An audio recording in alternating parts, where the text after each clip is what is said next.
Àyànwálé Ajíbọ ọkọ àríkẹ́ mọ́ ọkọ orílẹ̀ lómi ẹ̀gbọ́n ọkọ yá òbílíkì aláàgbẹ̀ ṣàmọ ọmọ bá rí kú àwọn olè ṣẹkọ bá òbí tẹ̀tẹ̀rẹ́ ayé olè tẹ́jú.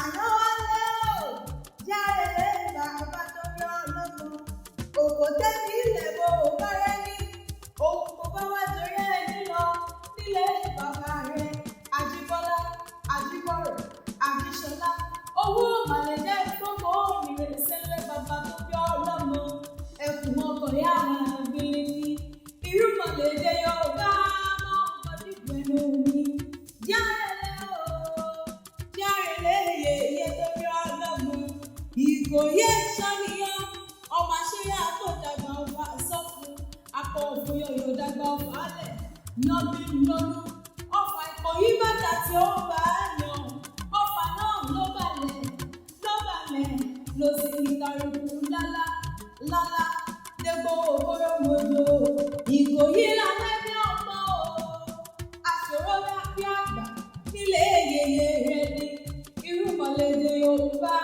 Àyànwálé o mọ ọgbọ́ bí mo ti ń wí lédè òyìnbó.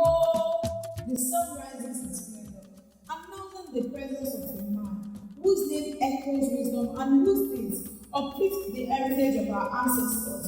To me, Ishola, you are more than just a brother. You are my guide, my mentor, and a reflection of our roots. With wisdom and integrity, you have paved the way for me, showing me how to work with purpose and pride in our culture. Your mastery of the Yoruba language isn't just a skill, it's a calling. Àyànwálé, you break life into words, carrying our heritage forward with passion and strength. You are not just a guardian of tradition, but the torchbearer for the generations that follow. You carry the words and the grace your name signifies. As your sibling, Àyànwálé, I am fortunate to stand in your light. The bond we share represents family, strength, and a pride in who we are. You are a legend to the world and to me, an inspiration and a role model in every sense. Àyànwálé Oku Odun, as the elders will say, Ọ̀dàbọ̀ òwúyẹ ìkútìlẹ̀ lórí rẹ̀, gbogbo alájọ òbí pupa, ọ̀tọ̀ lájọ fún òbí sí, ikú má pa Àyànwálé lọ́wọ́, ikú ti yẹ lórí rẹ̀, tó bá dá ọdún, tó tún dá ọdún, bájọ́ fà ẹkú dẹ̀dẹ̀ ẹni nínú ohun rere gbogbo. Àyànwálé o, ayé ìbàdàn rẹ̀, ètò àjọ ìbàdàn ayé pẹ́pẹ́pẹ́, àṣèyí iṣẹ́ ọmọdún ọdún ayọ̀ ló mọ̀ ṣe.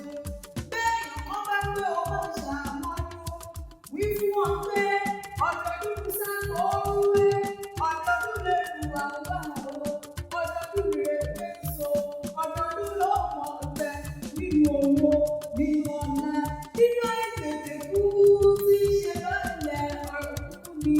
Ọkọ̀ àríkẹ́ kẹ́ẹ̀jọ gbogbo ogun gbogbo tí ń kó, kẹ́ẹ̀fọwọ́ pàmò kẹ́ẹ̀fẹ̀rẹ̀ ìjọ nínú owó, nínú ìfẹ́, nínú ọmọ, láṣẹ elédùmarè ọba, ó ní tètè kú.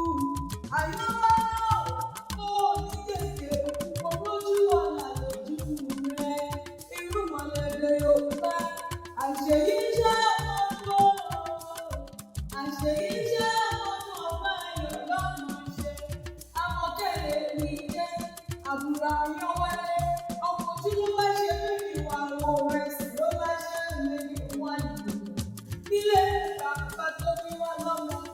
Àyànwálé